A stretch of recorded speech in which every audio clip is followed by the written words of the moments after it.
Thank you, headset.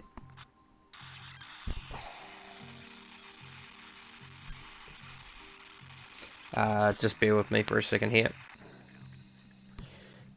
What is far out? What a strange way to auto disable that.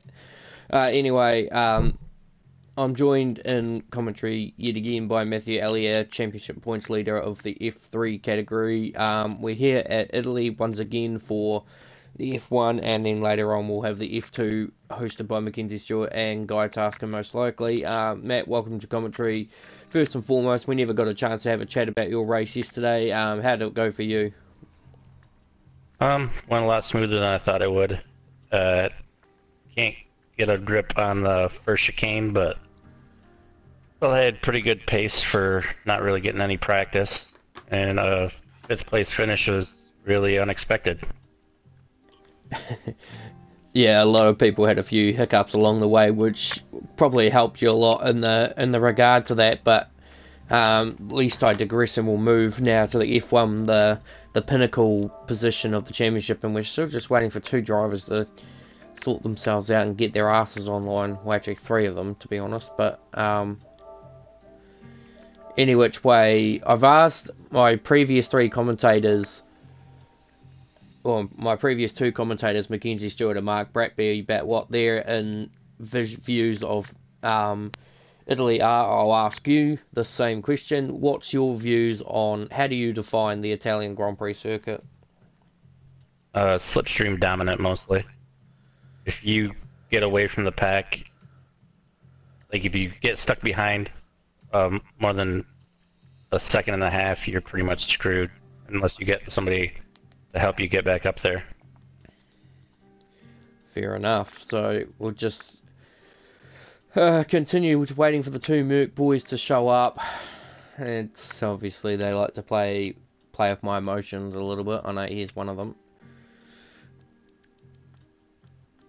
So I think it's pretty much set in stone. We're just going to wait to see what's going on with James Retief. He's claiming to have some internet troubles at the moment, and we're hoping to see him come on, which will give us a field of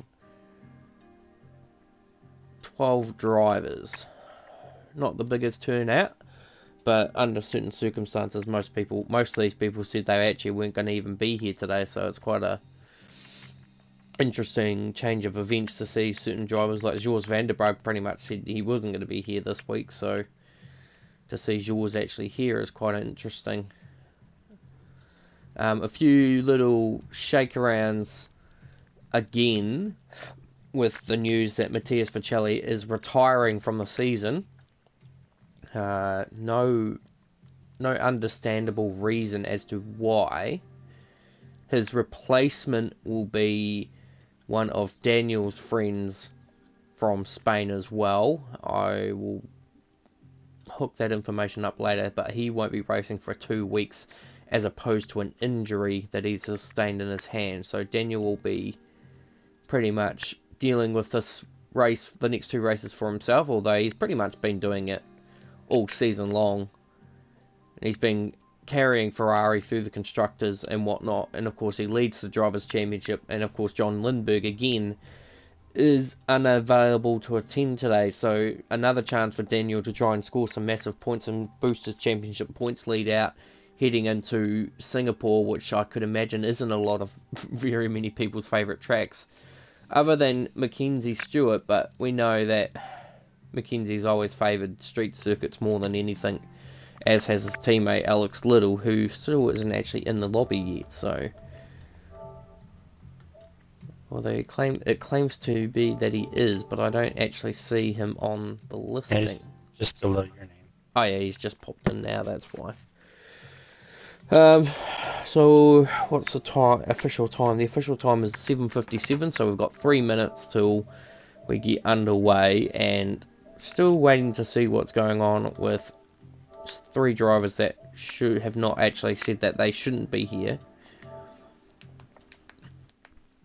So I'll just double check.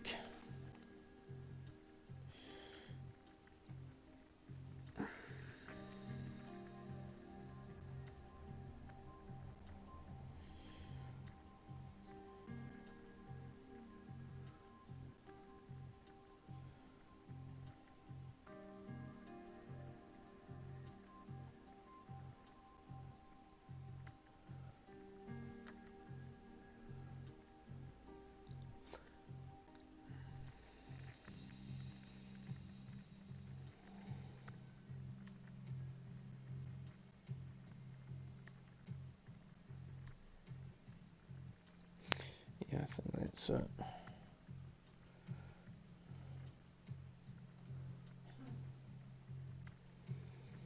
And we know that Nadir Ziyech cannot make it to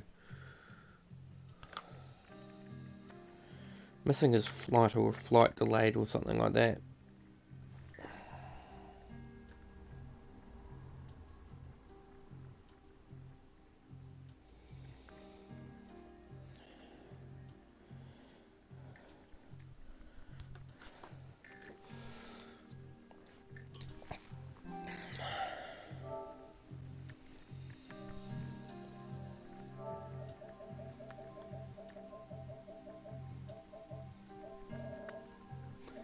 Okay, so James Retief is coming,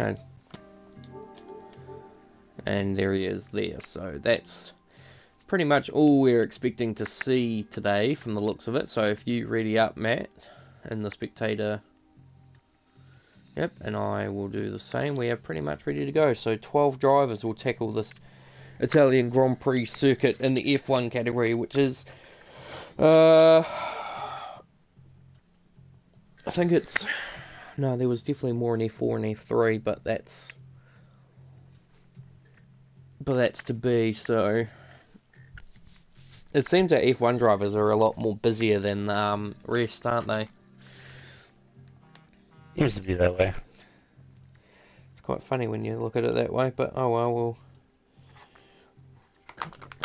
Oh, what's this? Got a message from James. Not looking good though. If I'm lagging, qualifying, let me know. But I think it'll be fine. We're just waiting for the rest of the people to ready up. I'm sure people have noticed by now that I've readied up. No. 1 second. Ready up, peeps.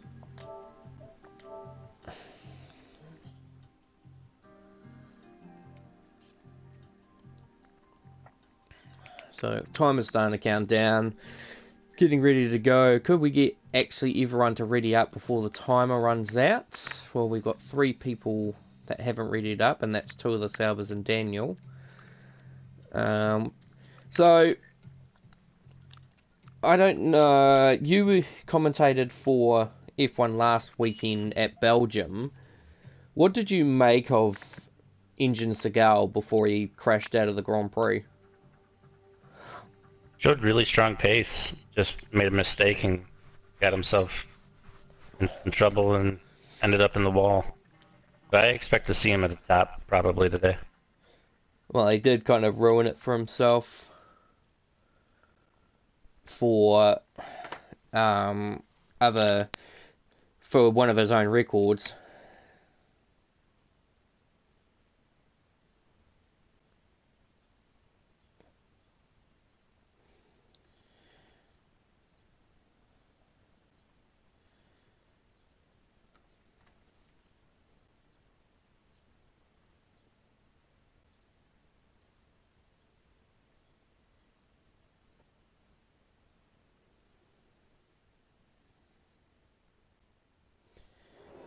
Oh god, so Mackenzie's woes have already hit a snag heading into qualifying. He's disconnected almost straight away. Luckily enough, he's actually still registered into the system so that he can just come back into qualifying when it suits him. Just waiting to see. And he's already gone on to team radios claiming he swears to God that he hasn't no luck. He's been having internet issues lately. Yeah. Figured kind of try to get them ironed out, but...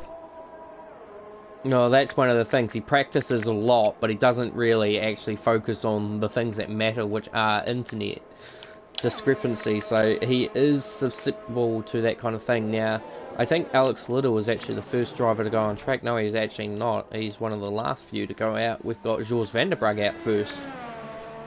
Alex has always had this policy. He had this policy in GP2 last season that he wanted to be the first driver on track.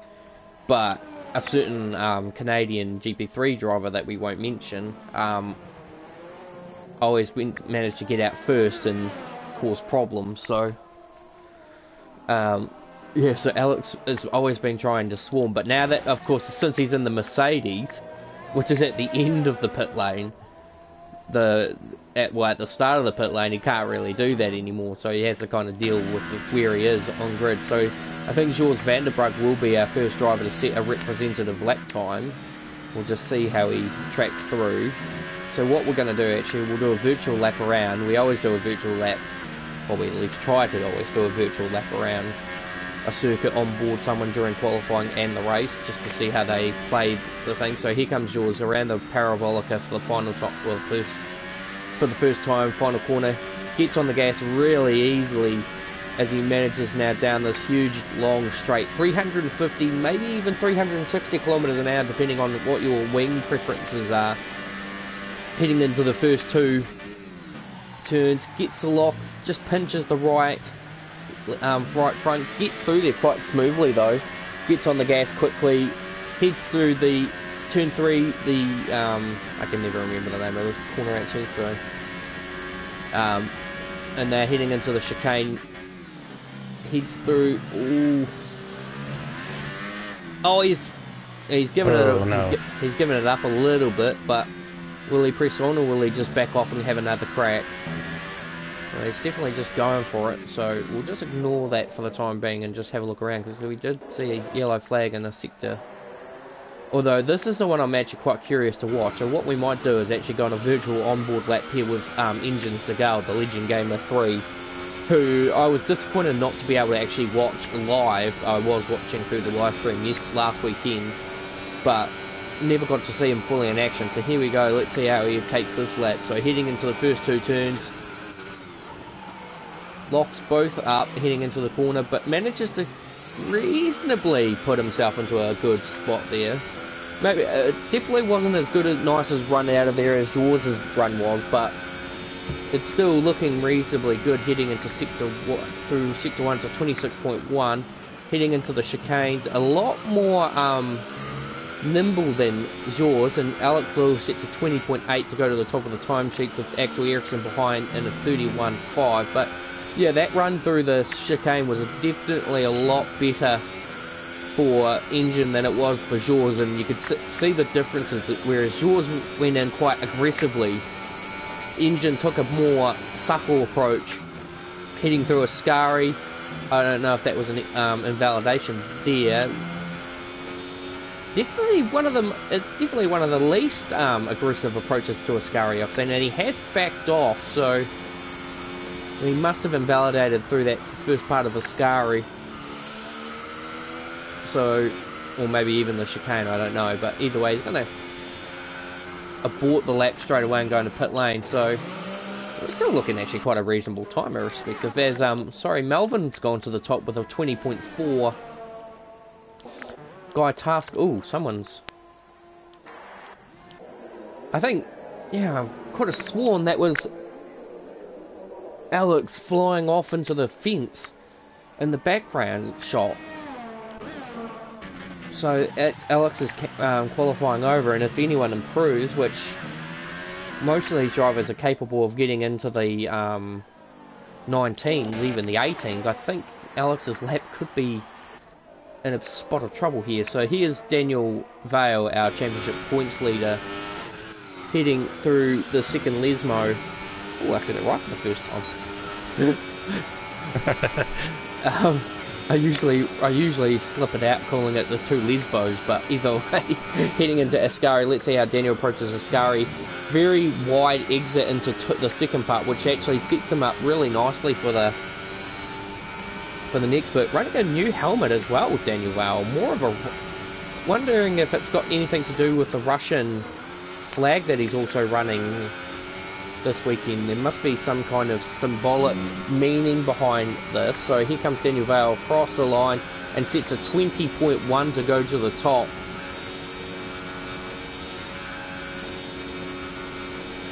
Not overly quick as I would have thought, but it's enough to...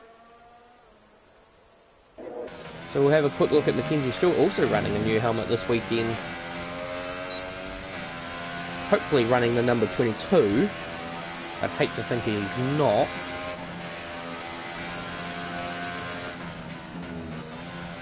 very interesting lap showing from... I think he may have bailed. He's running 0 ERS right now. So he must be having another go. So what we'll do is we'll have a few virtual onboard laps with different drivers to see what different styles they have. So this is on board with Mackenzie Stewart, the number 22 Merc. He's actually aborting, so he's coming straight in. Now this is interesting. So Engine Seagull is opting to try and use the mediums. If he could put a timeout in the 20s on a set of mediums, then people are going to be scared. I think people will be scared of what's going to come in the race. Guy Tasker's actually also doing a run on the softs as well, but he's abandoning his lap. I don't think he's set that fastest lap on those. He actually has. He's set a 21.8 on the mediums, so Guy's going to be starting on the mediums unless he decides to change his strategy or change his mind. So the current order is Daniel Vale from Melvin Stolbaka, Alex Little still P3 from Eddie Bettenbell, James Retief, Axel Ericsson, Alex Fretwell, Guy Tasker, Mackenzie Stewart, Engine Seagull, Jules van der Bruggen, Mark Strasandi, who's just now on a flying lap, so we'll follow him and see how he approaches Italy. So heading to turn 1 and turn 2, hard on the brakes. Very rarely ever see someone get into turn 1 and turn 2 without locking a brake if they don't use ABS.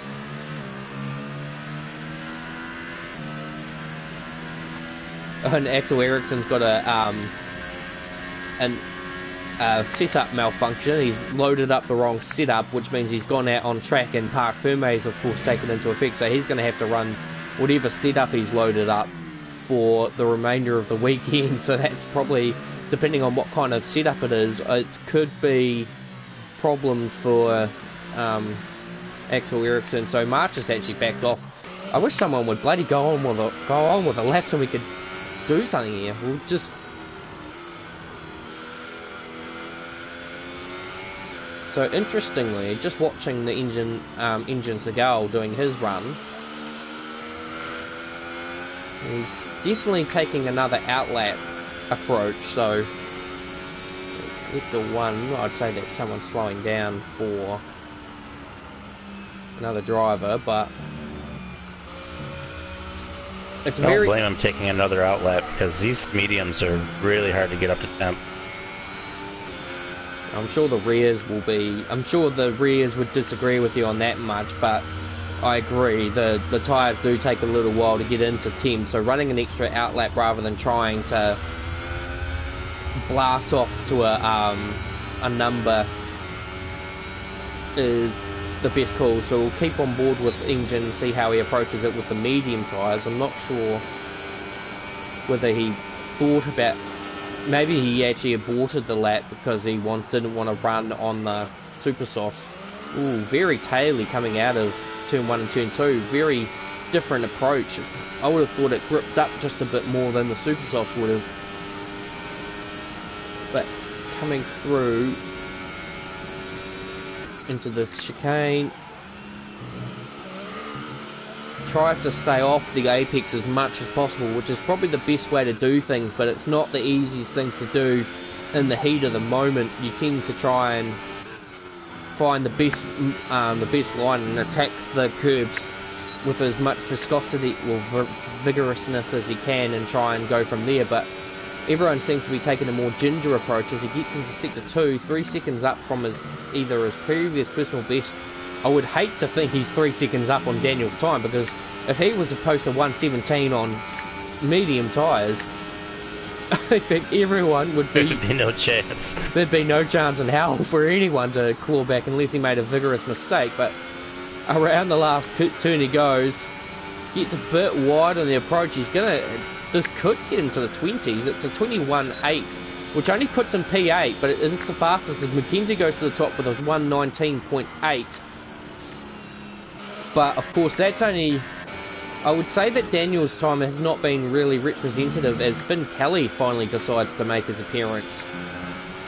As Daniel Vale very ragged and actually uses Addy as a bit of slipstream to head down the back straight heading to the last turn. That could have been a bit gutsy considering how much time it took Daniel to actually pull out of the draft. of that move. So here we go. Daniel Vale is going to cross the line. Is it going to beat the time? Yes, it is. A 1:19.86. So the championship points leader, and of course Ferrari, with it being its home Grand Prix, setting the standards. We've already had a Ferrari take victory in the F4 and a Ferrari powered engine car take victory in the F3. So Ferrari has headed both the sessions this weekend. Can it make it a third? Unfortunately, it was denied a pole position in the F3 to Tyler Beasley in the McLaren. But then it was responded by Sterling West holding a very competitive ground to stay.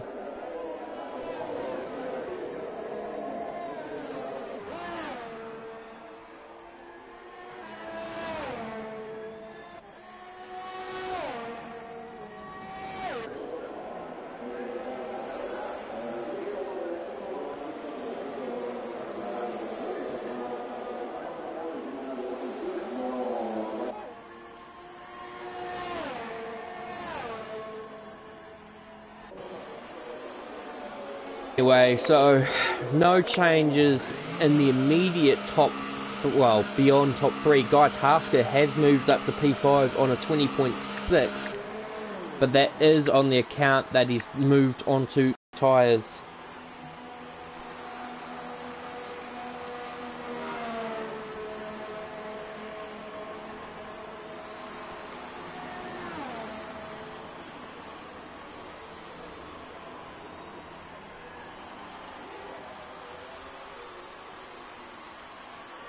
Eddie Bettenbell having a pretty good weekend at the moment, currently sitting P4, the best, and Melvin Stobaka being the best of the rest. Of course, the other championship contender in the of the 4 here, Alex Little, currently in P7, unable to improve his time.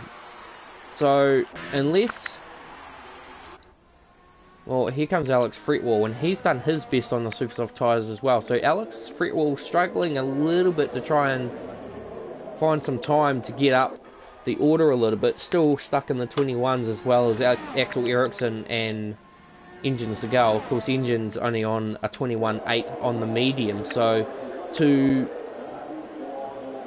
be able to do a 21.8 and sit amongst that time on a set of mediums is still actually quite an incentivised time. Now, Mark Trasandi and Georges Van der Broek have not been actually able to set times yet, so it's quite foretelling for them. They will probably, especially for Georges, given he's fighting Guy Tasker for 5th in the championship, you want to be trying to out-qualify it. So the two heavyweights up the front of Mercedes and Ferrari, of course, Daniel Vale trying to utilise this missed weekend by John Lindberg to rise up in the extend his championship points lead, hopefully by 25 points. So he'll be wanting to try and leave Italy with a 35-point championship points lead, which, unless Daniel starts DNFing or not finishing in the points or finishing in the low end of the points and his competitors start winning, 35 points heading into Singapore is almost a near unassailable goal, if I say. I agree with that. It'll be definitely interesting to see, though, because we've still got people like Engine Segal who are capable of winning races, or definitely have the pace capable of winning races. We don't know really much about Daniel's new teammate that will probably make his debut at Russia, so we don't, most of in Mackenzie's book, because he's now pretty much, if he loses more points to Daniel, he'll be pretty much out of the championship fight. For him, he'll be hoping that the likes of Engine Segal and these other people take as much points away from.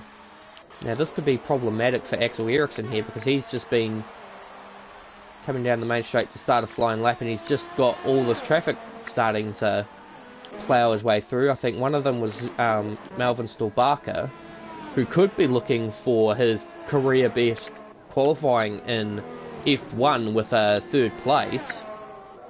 But he's got to be careful, because if he gets in Axel's way, it could implicate things for Singapore. He's gotten out of the way. What about the guy? Yep, Engine Seagull's managed to get out of the way as well. Actually, what number is the engine running?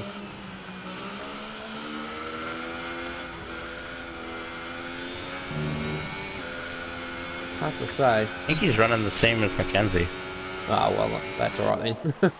Mackenzie did run the number 1 last weekend, which did pay into that. So here comes Daniel Val as George does up to the top. A 1 minute 19.3. So all the initial fears of George being at the back of the field have just been put to rest as he sets the fastest lap of the race, and Daniel will now have to respond to this. But it does kind of define exactly what I talked about at the German Grand Prix when George took a commanding victory there. His championship stanza has been so on and off that it's been tricky for him to get decent results and be in a position to fight for the championship. And oh, Daniel's made a huge balls up, and that'll be his chance of getting pole position over. So with the time now up, so George Van der Brug could be set for pole position. I'd hate to say it, but I don't think George is going to hold it unless somebody pulls out an 18. I don't think anyone's going to be able to get close to a 1:19.3 unless they punch an 18, which I don't think is going to happen. Mackenzie knows this. He's aborted. Axel Ericsson's actually managed to get himself up to P4. Let's see what Seagull can do. He still gets a set a representative time, and he'll want to, unless he wants to start on the mediums. Will he use his teammate? Oh, there's team play here. Oh yeah, there is team play here. Axel is letting Seagull use him for slipstream. I don't know if they're in a chat together, but this could be the defining matter. Could Seagull go to the top? A 1:19.4, not quite, but that slipstream would have had a huge effect on that. Guy Tasker moves up to P5 with a 1:20.19.9, so the top 5 have all managed to pull out a 1:19. Melvin's just so dangerously close to it, but he won't have another chance, and that's pretty much qualifying over, what with no one else being out at a time. So brilliant time there by George Van der Brug to take his 3rd pole position. And Daniel's actually admitting that he doesn't like Italy, so Daniel to be P2 on a track he doesn't like, he's certainly showing. Oh no, sorry, it's P3 actually, yeah, because Seagull went up to P2. So the top 2 two of the championship contenders sit 3rd and 4th. 2 drivers with nothing to lose. Well, one driver that's fighting for 5th in the championship, and then one driver that's got absolutely nothing to lose sits at the front row. Alex Little will be disappointed that he's having to start his Grand Prix in position 10, and I'll be very curious to see what he's done to put himself out of qualifying. Alex Fretwell at the back on the toes, who've set a time, and then Mark Trasandi, who has not set a time. I almost wonder if it's strategic on March's part, thinking maybe we'll have a little turn 1 incident. Well, we've been pretty good to that. F1 and F3 and F4 were reasonably clean coming into turn 1.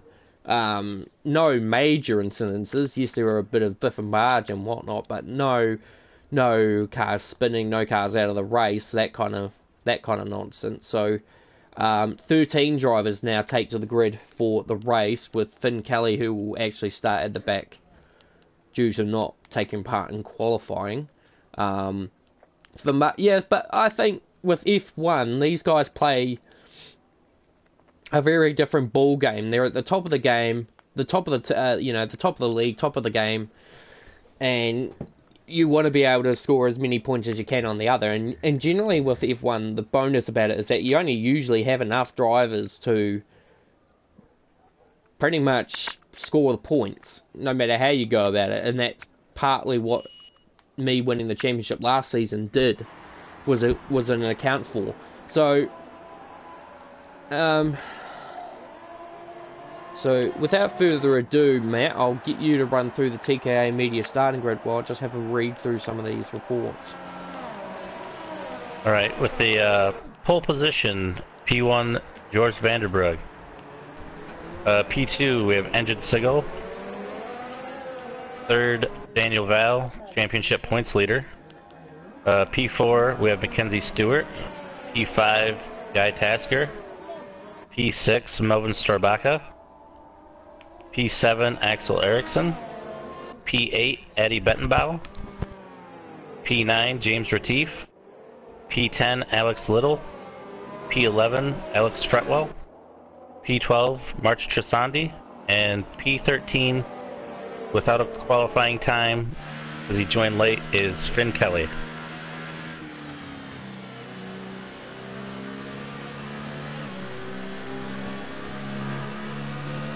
Testing, 1, 2, 3. Good. Sorry, I just had a bit of a headset malfunction there.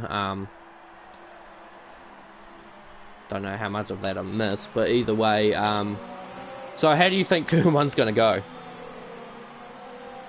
Oh, it'll probably go pretty good. But if one person makes a mistake, everybody slows down so much. If one person's late on the brakes, it could ruin 4 drivers' race. And that's one thing that I don't really want to say it and be nasty about it, but Melvin Strabaka P6 has been quite notorious for being late on the brakes, and has caused a few hiccups here last season with Alex Little, and Alex will be a little gracious that he's not in the firing lines of the second McLaren, but I'm sure Melvin's long since fixed his brake issues or found his braking markers and should be a bit more lenient on his situation. So a very unusual front row, one that you wouldn't normally see in Formula, especially not in Formula 1 actual history, for McLaren and Sauber. And yeah, it does sound harsh saying it to McLaren, but until they get their act together and get back up the front, it's going to be pretty much a surprise to see them up the front. So the lights build up, we of course get the revs build up, and away we go for the Italian Grand Prix. And it was actually a pretty good start there by Engine Segal. He's actually going to draw himself alongside George Vanderbrug. Daniel Vale's going to try and make it 3 wide into turn 1. Mackenzie's going to try and force the issue around the inside, tries to get around Daniel Vale, who'll do so, but it looks like a relatively good start from everyone. A few little slowdowns from the drivers coming through, but it looks like George Vanderbrug will lead them off into turn 3 and 4. Engine Segal is actually going to fancy a move down the inside at turn 3, but pulls it off. Guy with the ambitious move on Melvin Strabaka, which forces Melvin to go off into the infield. No incidences further forward, so this has definitely been the cleanest start of the weekend from all categories. Oh, someone's actually had somebody's dropped way back. I just saw a glimpse of a car that was pretty much off to the right, and it may have been Addy. Yeah, it could have been Eddie. It did look like there was just a car off to the side of the road a little bit. It looked like they might have jumped on the accelerator too early and got through. So George Vanderbrug will lead them off to start lap 1. Battle going on between Guy Tasker and Melvin Strabaka. And Axel Eriksson down the inside of Alex Fretwell. So George leads from Segal, then it's Stewart, then it's Val, Tasker, Strabaka, Eriksson, Fretwell, Kelly, and Little, who's actually just now been overtaken by... Oh my goodness me, that's a huge crash! Oh no. Oh. It was very hard to distinguish what happened, but the Force India of James Retief ended up basically in the ground. It glitched itself back onto the track, and Alex Little's been caught in that. And it's like I said, there was a move going on between him and Eddie Bettenbelt. I don't see any damage on Eddie's car, which suggests anything there. But March Trasandi basically actually just drove straight into the back of Alex's car, thinking he'd go. So, yeah. So March sporting some panel damage as a result of that. Now, back to the front at the moment. So George is holding a comfortable gap to Segal, but Val is now looking mighty aggressive on the back of Mackenzie Stewart. And we'll see in a moment when DRS gets activated. Of course, it won't happen on this lap in particular.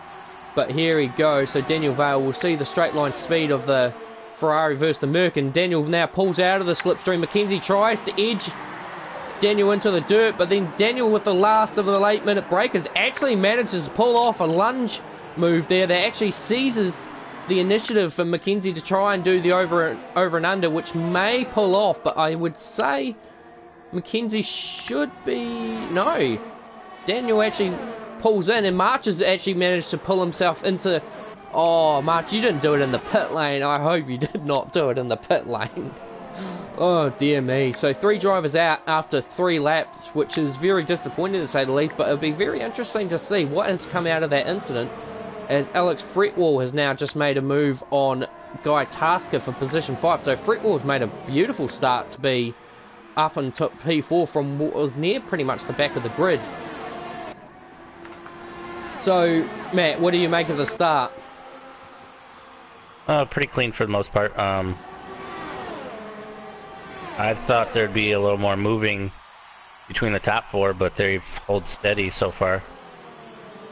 Yeah, I wouldn't be... I'd be holding your breath for a second here, because we're about to see a possible change for position here up the front. George is going to have to go super defensive now, because Segal will have DRS. In fact, I'm surprised that George is not going defensive at all, but actually at the same time it looks like that McLaren is harbouring enough straight line speed to not actually warrant an issue from the attacking Sauber. And I thought Mackenzie might have had... Actually, hang on, hold that thought, because Segal's got a massively beautiful run around the outside coming into the 3rd turn. They're not quite... They've locked horns a little bit, but Segal then backs off and admits defeat to that. So Segal, very aggressive, but at the same time, very conservative at the same time. And a move here, hold on, here's a move here. Finn Kelly on Guy Tasker, a bit of contact here, and Axel Ericsson tries to pull the... In fact, Axel Ericsson pulls the Stephen Bratby. Oh, and there's contact between him and Eddie Bettenbell. Eddie tried to do the same thing, but, you know, 4 cars heading into the first list mode just does not work. And Guy Tasker is probably sitting there going, leave me alone, stop bullying me, and change for the lead.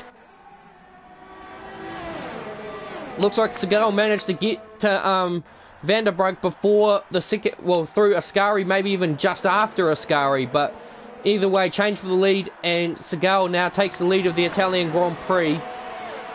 And at least we forget that it is still also Alfa Romeo's home Grand Prix as well, and they are a Ferrari engine. So the top 3 of the top 3 cars are for, or 2 of the 3. Oh, Jaws with the last minute, wow, with the last minute lunge.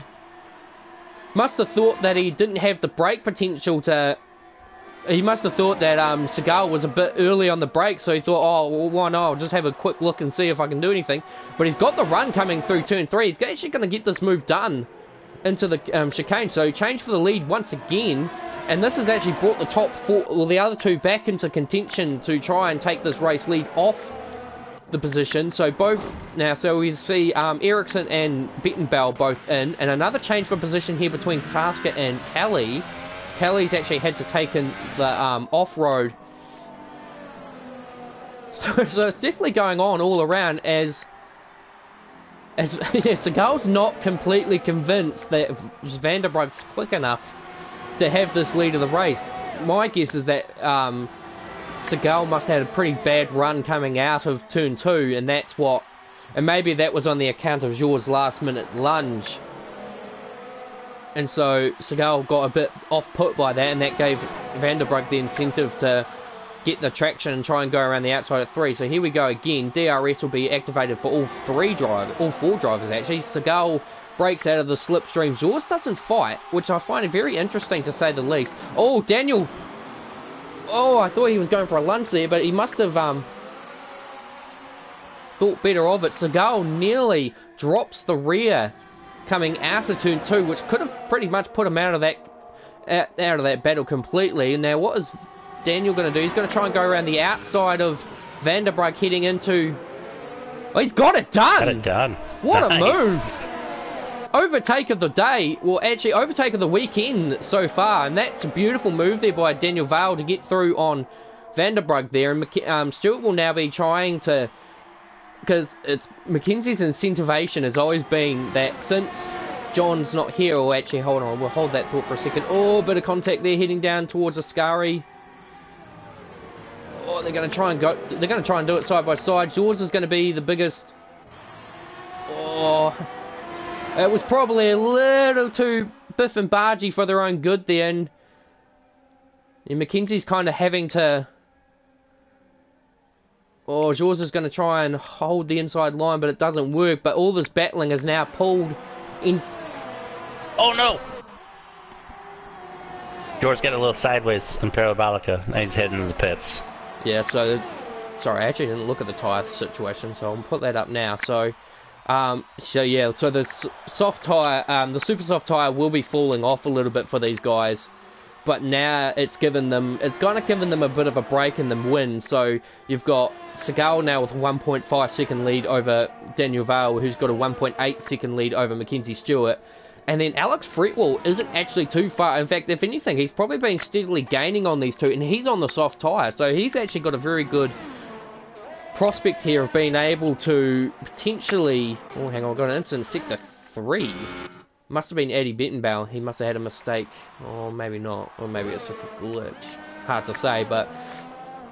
Other than that, the rest of the field is kind of spacing out a little bit, and it's kind of hard to piece together anything. So, actually, Mackenzie's made a mistake too, because he's now dropped 3 seconds to Daniel Vale. So, he must have made a mistake through one of the 2 Lesmos, and... Oh, God, I'm saying it right. I'm actually saying it right for once. I'm not screwing it. Well, I'm not saying the 2 Lesbos, but either way. So the gap between Daniel and Segal is starting to steadily drop, but the question lies in who's going to take a different approach to everything. So Mackenzie, the top 3 decide they're going to stay out and try and go for another lap, as Axel Eriksson now gets a time penalty. Oh, Stolbaka, very drifty through the final turn, heading down the main straight to complete another lap. So Axel and Addy are both on the medium tyre, as you would probably expect to given the circumstances, but we do know fair and well, and I think it was Tyler Beasley in F4 who had to do 2 stops based on pitting early for the intermediates.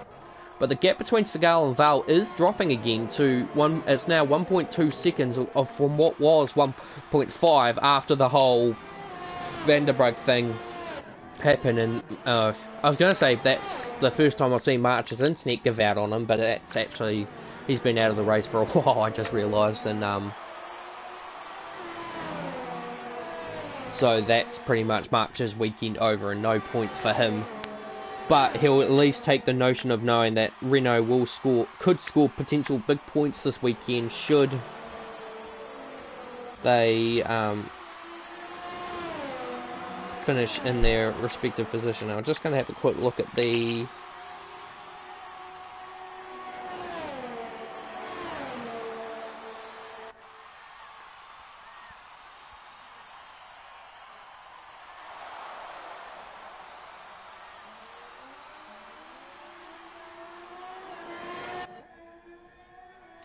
And so Mackenzie's coming to the pits. Yeah, so 8 laps on the super softs to the mediums is a bit of a bold strategy.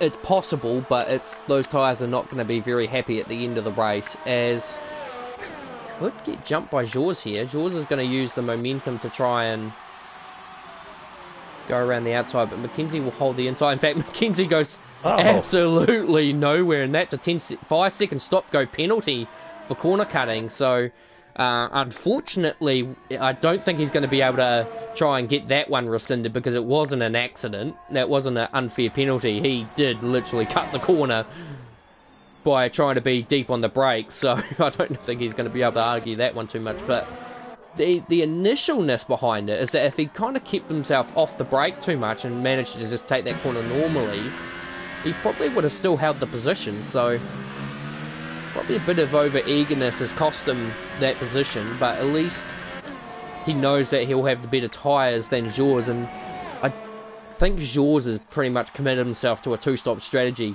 because this is the same strategy that Rudy ran in F4 and F3 last week, or yesterday, to which, Melvin's got a 5-second stop go for spin pit lane, and Val is also in for a stop, and he's going to do the two-stop as well. Engine's pushing for 10 laps on these super softs. That's a very interesting statement. So only Mackenzie looking like he's trying to run the one stop, but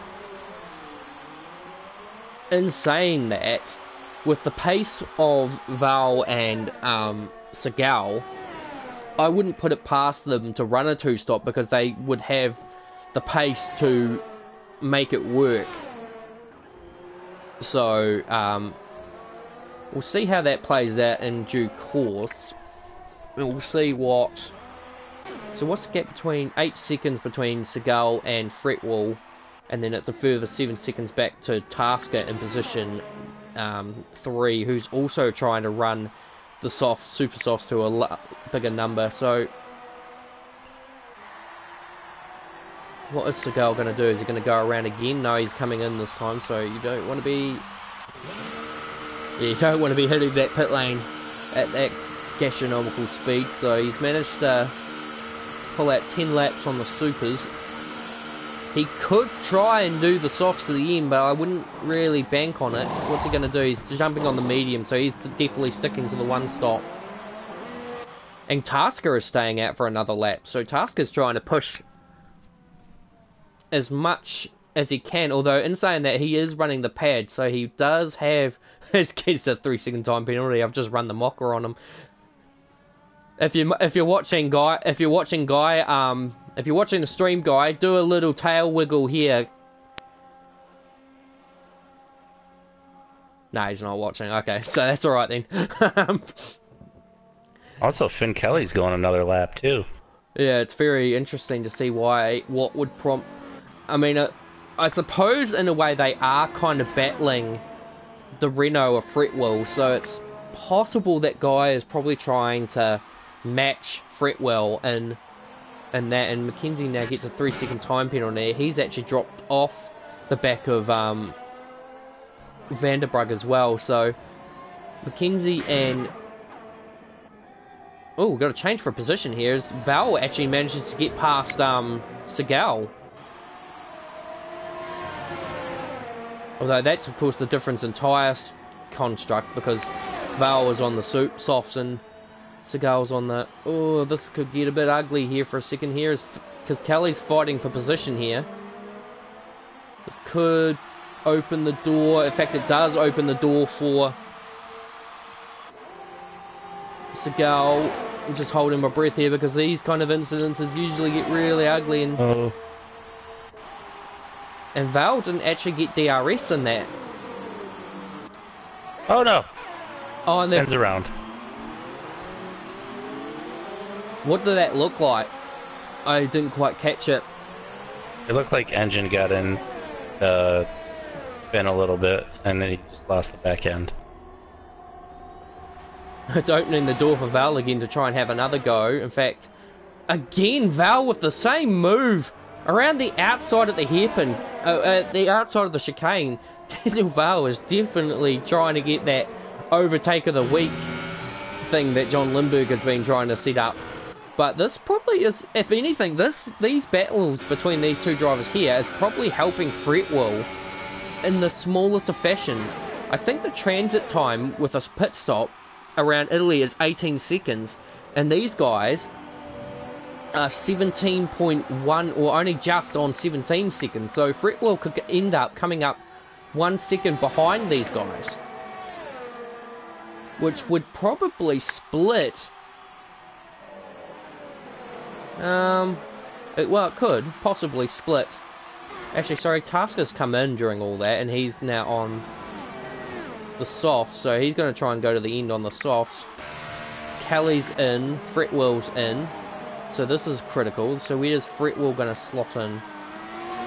Oh, just behind Mackenzie's going to get him. Just behind Stewart, so Fretwell has made a beautiful strategy here, and he can go to the end on these medium tyres without a doubt. So Fretwell's managed to put himself into a really good position here to potentially put some pressure on Mackenzie, who's dropping back even more to Vanderbrug, who's 2.1 seconds behind Segal, who is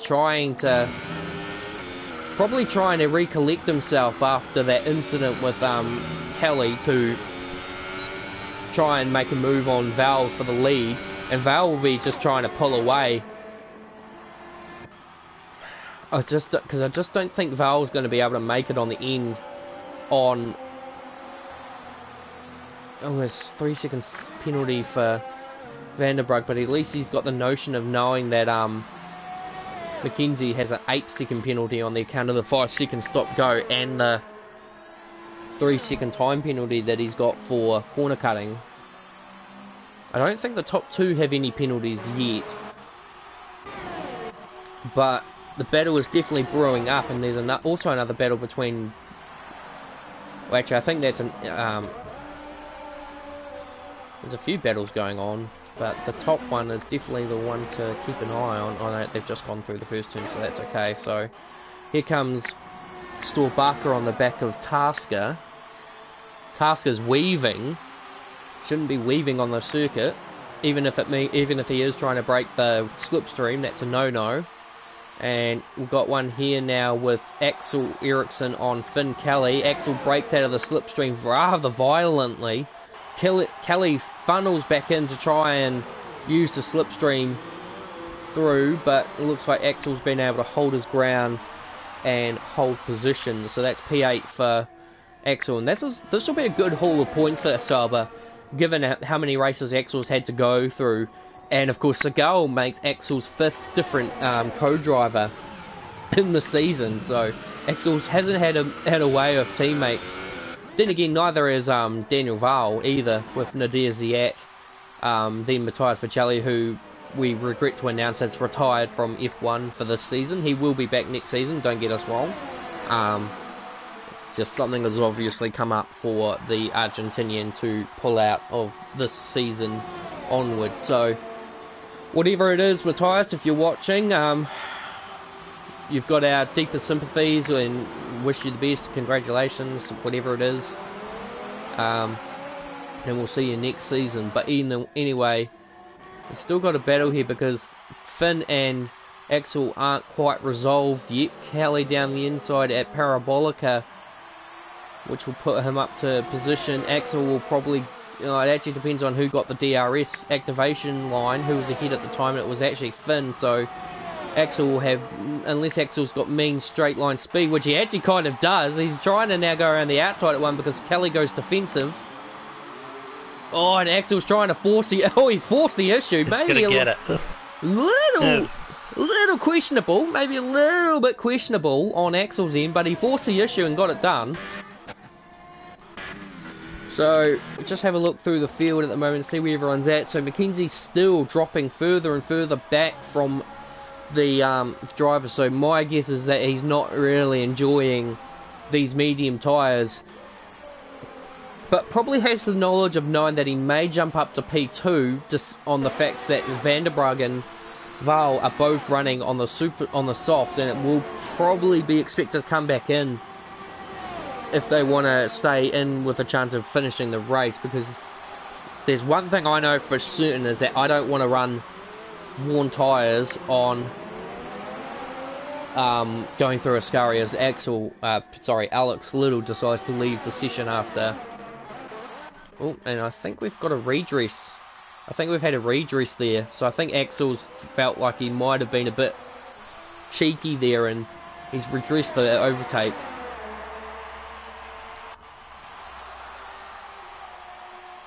Either that or Axel's made a mistake and Kelly's taken full initiative. Now, Val has actually finally been able to break DRS on Segal.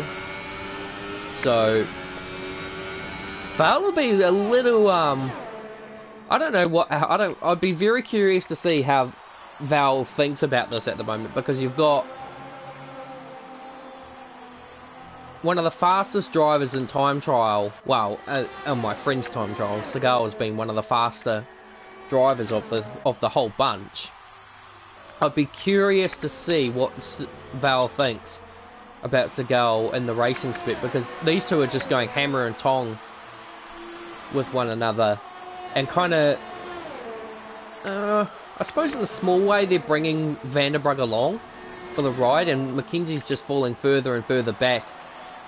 Although at the same time he's got the knowledge of knowing that he's not exactly in danger of losing fourth from Fretwell at the moment, because Fretwell's pace is kind of stabilised as well. As I just saw a brake rotor, which my guess would have been from Alex's car.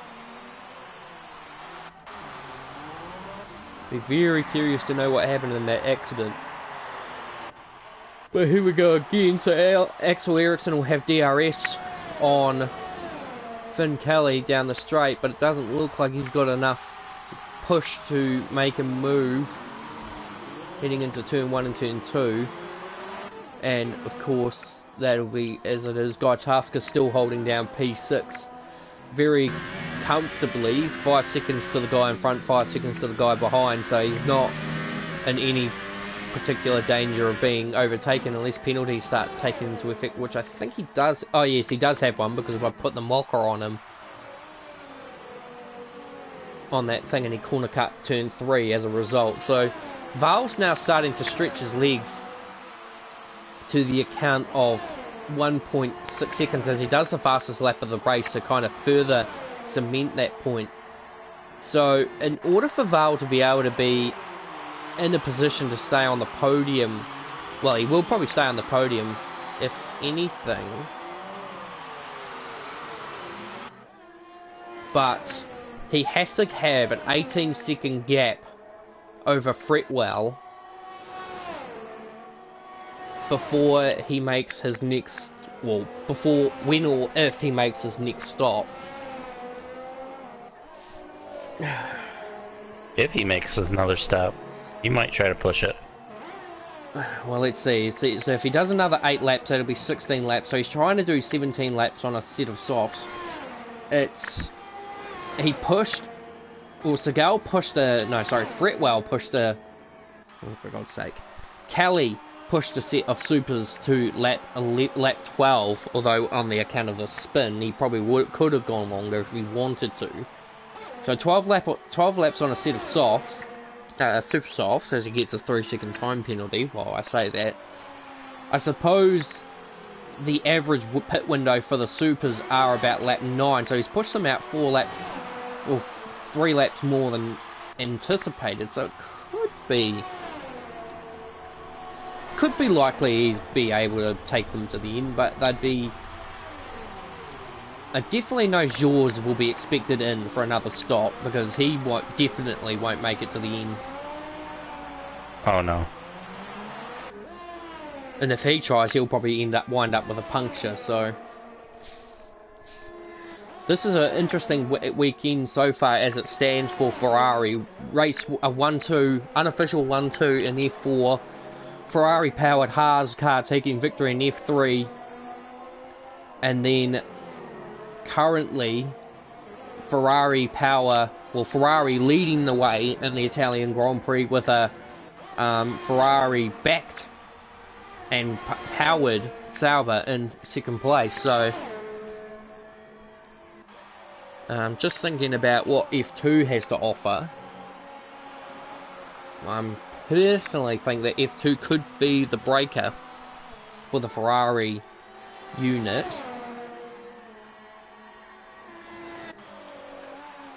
But if a certain Toro Rosso driver happened to win, it'd be a somewhat Italian domination. An Italian-based team winning the Grand Prix would be a certain boost.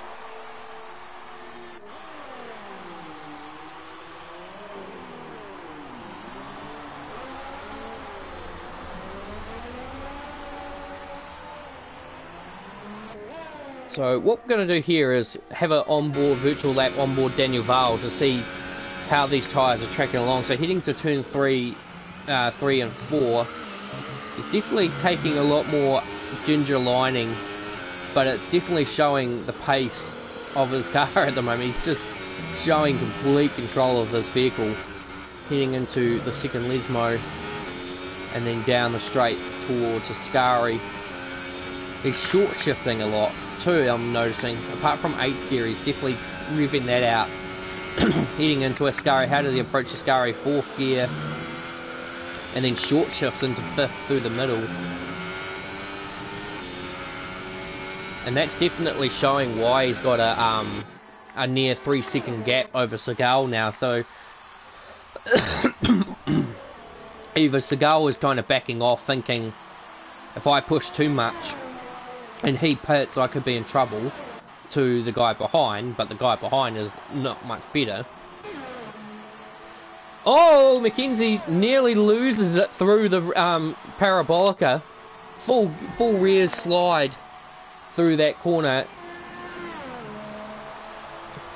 But he's making some ground back on Vanderbrug, but in saying that, Vanderbrug's tyres will be starting to beg for mercy, being 14 laps in, though it's getting to a point now where a pit stop is almost nearly pointless. So it's either, so in Vanderbrug's case, it's either take a hit and stay out and then try and hold off position 3, or take a gamble, or pit and lose 2 positions, maybe even 3. It's a gamble on both ends, because actually Bettenbauer's just come in, just looking at that, but for Vanderbrug it's a pretty dicey situation, because if he pits, he loses 3 positions. If he doesn't, he runs the risk of a DNF. So he'll be in a torn situation right now, and he'll probably be regretting being the first of the front runners to pit, and much less pit on the soft tyre. Yeah, he should have took those super soft few more laps if he wanted to do this. If I was him, I would probably just make the pit stop, get some points, even though you're not going to finish as well as you thought you could. Yeah, I personally would agree with you on that one. I would probably rather take some points than no points, but I mean, we don't want to take away too much from Zhou's ability, so we'll see how he plays that and see what kind of plans he makes for the race.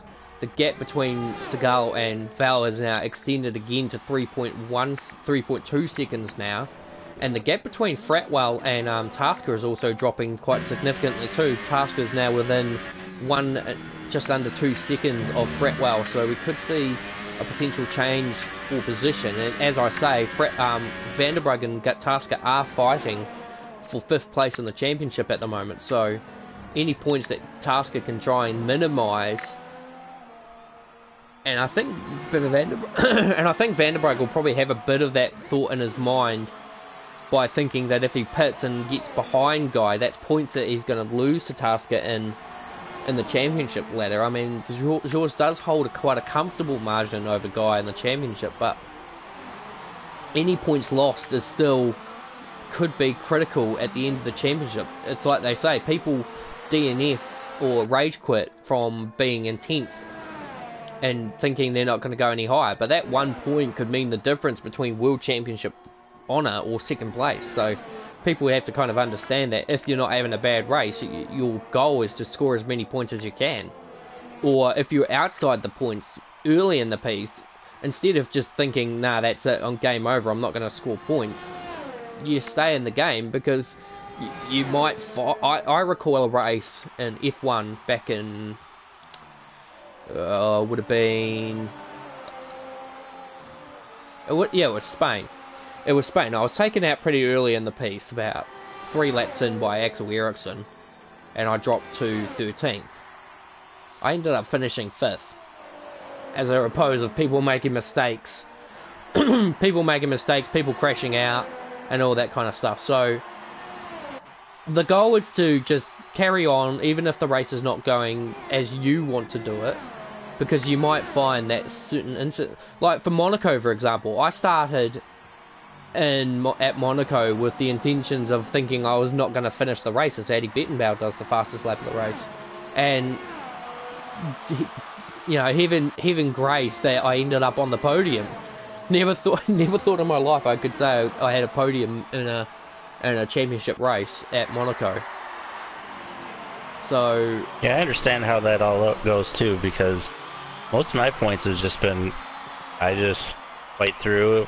I don't perform that well, so I'll just fight through, and then 5 cars drop out behind me, and then I'm in the points and exactly fighting for a championship right now. Well, exactly. Your fight yesterday with Yevgeny, despite knowing that Yevgeny was faster, you still hung in there, and Yevgeny probably didn't have a race he would have liked as much, and you managed to minimise the damage in the championship just by hanging in there. Of course, Ryan Connolly's trying to protest the point a little bit, but unfortunately for Ryan, the investigation will only see fit to give the perpetrator penalties, not take anything off him. But either way, we just carry on with this result at the moment. Tasker's now right on the back of Fretwell, so Van der Breggen has taken those tyres to 17 laps, so that's as far as Daniel needs to go, and he's only now is Van der Breggen starting to slowly come under attack from Mackenzie. So that's a telling point. So 18 laps on the softs. He's taken a gamble, but we're just going to sit here for a second, because Tasker's going to try and make a move here on Fretwell. I don't know if he's going to try and do the over and under. Bit of contact between the two, which puts Fretwell in a bit of a tank slapper, but manages to hold his ground. Tasker trying to get the grip. The tyre differences between these two isn't much, but I'm quite actually amazed that Tasker's tyres are warranting him that much speed, given the tyre compound differences. So I'm surprised that 13 lap softs are actually going toe to toe with 12 lap worn mediums. So that's an interesting statement there by Tasker, to be able to pull out pace and hold on to those tyres for as long as he can. But then again, so is Daniel Vahl. I mean, he is slowly starting to lose a bit of ground to Segal, but he's only got one more lap after this to really hold it together, and he'll be backing off as much as he can. And in saying that, this battle here between Van der Breggen and Mackenzie's going to build up too. So Jaws is going to do 20 laps on these super soft tyres, which is incredible to say the least. But you can tell immediately that those tyres are screaming for help, as Tasker tries to now go around the outside of Fretwell and actually gets it done on the outside through turn 1. Had to get on the brakes a little bit later than he would have liked to try and avoid Fretwell making the move on the inside, but he's managed to pull it off, and Mackenzie's now getting ultra aggressive on the back of Van der Breggen. He knows it's the last lap, but he knows he can't. Mackenzie knows he's got too many penalties to really be able to do anything. So unless he can get past Van der Breggen and make 8 seconds, which would be an absolute godsend. Hang on, sector 1 incident. Oh, it's Axel Ericsson. He's made a mistake through the first 2 turns, and Mackenzie has now cleared Van der Breggen, but it's now a matter of perspective for Mackenzie. But you can't deny Daniel Vahl for what he has accomplished in his time here at the Transnation Formula 1 Esports Series. Sector 1, Sector 2 incident. That's Axel Ericsson again going off at turn 3. He must be sporting some damage quite a bit, but he's going to need to be careful here. But yeah, Daniel Vahl came into the Transnation Formula 1 series last season, I think about round 4, so Russia of season 2, GP2, and wasn't really up the fray when he did. He was mid-pack, made top 10 at least, top 10 paced at least, and was able to do some decent results. His first podium came at Belgium of that season. And then of course the next race took a outstanding victory in the Toro Rosso in wet conditions, which replicated Sebastian Vettel's first accomplishment back in 2008. He returns to Italy in the Scuderia Ferrari, and would you believe it, on home soil, Daniel Vahl and Ferrari win the Italian Grand Prix, and Vahl will extend his championship points lead to 35 points heading to Singapore, and Engine Segal will make it a Ferrari engine powered 1-2. And Mackenzie Stewart could actually very well, in fact, I think George got a puncture. George had a puncture. On the last lap, George Vandenberg's tyres finally give up the ghost, and that puts Guy Tasker to P4 and Fratwell up to P5. Vandenberg will be fuming. And rightly so, he's immediately left the session. He is fuming about that. So we'll grab our top 3 drivers. I don't think we'll get Segal, to be perfectly honest with you, but we'll find out which way.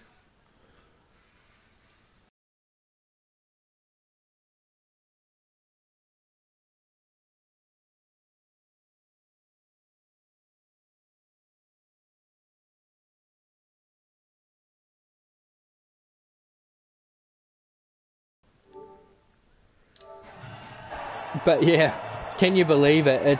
It's a home Grand Prix win for Ferrari again. So 3 out of the 4 weekend races Ferrari have taken, well, Ferrari or the Ferrari engine has taken success. So Mackenzie Stewart joins us now on the podium presentation for P3. Mackenzie, it looks like your pace on the mediums kind of dropped away, and a mistake when trying to defend from Fretwell gave you a 5-second penalty. So other than that, P3 didn't look possible at the last lap, but it looks like Vandenberg got a puncture. I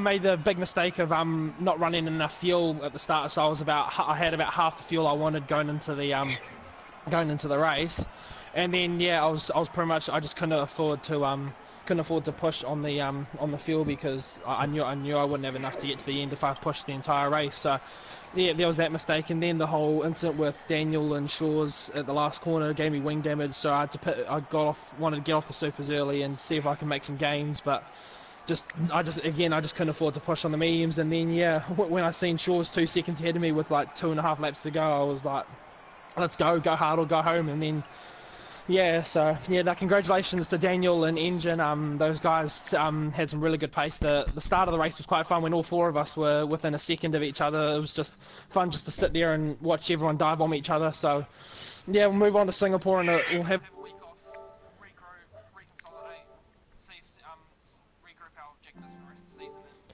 And yeah, we'll head to Singapore with new mindset, hoping that we can get some more wins under our belt for the rest of the season. Well, thank you, Mackenzie, for your time. We'll see you, like you say, in 2 weeks' time at Singapore. It doesn't look like we're going to get Engine Segal. Daniel Vahl, first question I want to ask before anything else, what's with the Russian flag and the Russian helmet? I was playing with some friends yesterday. We decided to put the Russian flag only because of memes. Okay. Because I like Russian memes. fair enough. All right, well, anyway, so we'll move off that and look at some of these facts. So you've helped Ferrari deliver 2 wins in the weekend, with, of course, Haas being a Ferrari engine-powered victory, which kind of makes it a 3 from 3 at the moment. And you managed to take a set of softs to 20 laps. Now, going by what George van der Brug did, he did his bit earlier and managed 21 laps before he got a puncture. So if you had pit around the same time as George, you would have been in a bit of trouble. But either way, congratulations, race win, home soil win for your team, and you've extended your championship points lead to pretty much a near unassailable gap. Well, yes, but the software, I don't know why he got a puncture. It was pretty easy to get the foot.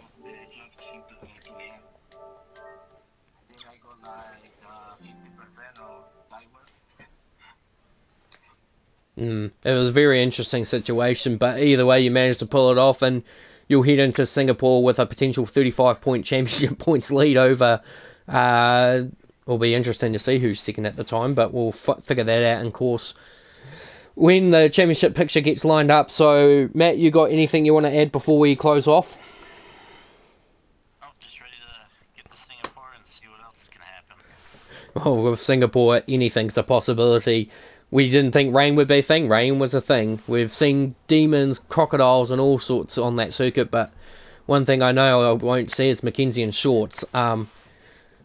Anyway, thanks for viewing the Transnation Formula 1 Esports Series Round 14 at Italy. Stay tuned for in 2 hours' time for the F2 category, hosted by Mackenzie Stewart and Guy Tasker. And without further ado, Brett Keenan, Matthew Elliott signing out from Italy, and we'll see you again at Singapore.